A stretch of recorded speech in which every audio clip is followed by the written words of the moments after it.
Pode ser luz, pode ser chama na vida dos outros, acender a chama dos outros, ou pode ser sombra. Isso são decisões diárias que a gente toma todos os dias. E para isso, é necessário que a gente não seja morno. É necessário que foque nos seus potenciais, foque no que você pode fazer.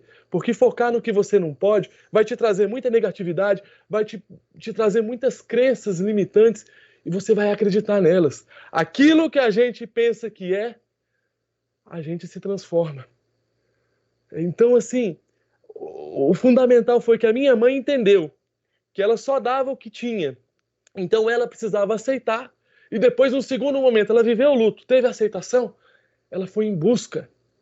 Ela aceitou e foi buscar, fez muitos cursos de desenvolvimento pessoal, fez cursos muito profundos e transformadores, porque ela só ia transformar a minha vida se ela tivesse transformada. A gente só dá aquilo que tem. E aí ela buscou conhecimento, buscou todas as informações que tinham na época, e não eram muitas. A gente está falando do ano de 1988. E aí, uma outra coisa muito importante, a minha mãe e meu pai sempre foram um time. E começou como uma dupla, que foi me dando suporte, e aí quando eu fui crescendo a gente virou um tripé muito forte. Mas eu agradeço meu pai, porque nos anos 90, mais de 85% dos pais, depois de um ano do filho receber o diagnóstico, fugiam de casa, se separavam, abandonavam o filho, abandonavam a família.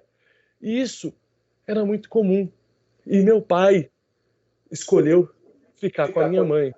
Meu pai escolheu dar o melhor que ele tinha, dar esse suporte para que a minha mãe pudesse fazer tudo o que fez. Sem o meu pai, a minha mãe não teria conseguido. E aí, como que faz? Porque em Barreiras, na Bahia, não tinha recursos, não tinha profissionais especialistas, não tinha fisioterapeutas. A minha mãe começou a procurar. Ela viu que quando eu tinha uns 8 meses, eu não tinha o mesmo movimento das outras crianças, eu era uma criança mais mole, mais flácida, eu não tinha a mesma coordenação motora. Aquilo fez ela ver que tinha alguma coisa diferente acontecendo. E aí, por isso que eu falo, não seja morno. Porque a pessoa morna, sabe o que ela faz diante de um desafio, diante de um problema? Ela para e espera. Ela espera que o mundo se alinhe a ela. Não é o mundo que tem que se adaptar a gente, é a gente que tem que se adaptar ao mundo. Então não espere as coisas. Seja quente ou seja frio, mas não seja morno. Não seja morno, não existe meio termo, não existe em cima do muro. E aí a minha mãe, com toda a garra, com toda a vontade que ela tinha, ela começou, beleza, é só em Brasília que trata pessoas com essa questão que o Samuel tem, ela recebeu um diagnóstico. Seu filho tem paralisia cerebral, mãe. Mas imaginem vocês esse diagnóstico no ano de 1988, era um diagnóstico frio, cheio de linguagem técnica, e ninguém explicava direito. Então ela foi numa neurologista, a neurologista deu laudo lá, seu filho tem paralisia cerebral e o tratamento é fisioterapia. Ela não tinha naquele momento entendido a dimensão do desafio, porque ela entendeu, beleza, meu filho tem paralisia cerebral, o tratamento é fisioterapia, ele vai tratar por 6 meses, por 1 ano, e aí vai reabilitar e a nossa vida segue normalmente. Ela pediu para a médica anotar tudo aquelas informações no papel que ela ia ler quando chegasse em casa com meu pai. Ela chegou na nossa cidade, em Barreiras, na Bahia, sentou ao lado da cama do meu pai, e ali eles tiveram a segunda grande quebra de expectativas na vida. Naquele laudo estava escrito em letras maiúsculas, sublinhadas: paralisia cerebral é irreversível. Paralisia cerebral não tem cura. Ela chorou, doeu. Ali, ela reprogramou toda a vida dela. Ela fazia faculdade, deixou de fazer, porque ela entendeu que se ela não fizesse a parte dela, não ia ter quem fizesse. Ninguém vai fazer a sua parte. Isso é autorresponsabilidade.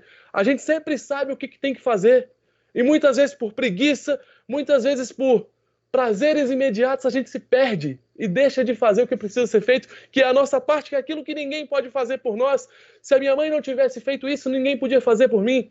E aí ela reprogramou a vida dela naquele momento. Nessa segunda ruptura, ela nem passou o luto, ela já estava forte, ela falou, beleza, o Samuel depende de mim para ter o máximo de autonomia na vida dele, eu vou fazer o máximo que eu posso, eu vou fazer o melhor que eu posso, com as condições que eu tenho, até ter condições de fazer mais e melhor. Você só vai ter mais condições do que hoje, se você explorar ao máximo com o que você tem hoje, se você for grato ao máximo com o que você tem hoje, e aí você consegue, a longo prazo, tendo cada vez mais condições. Porque o progresso, gente, a evolução é natural.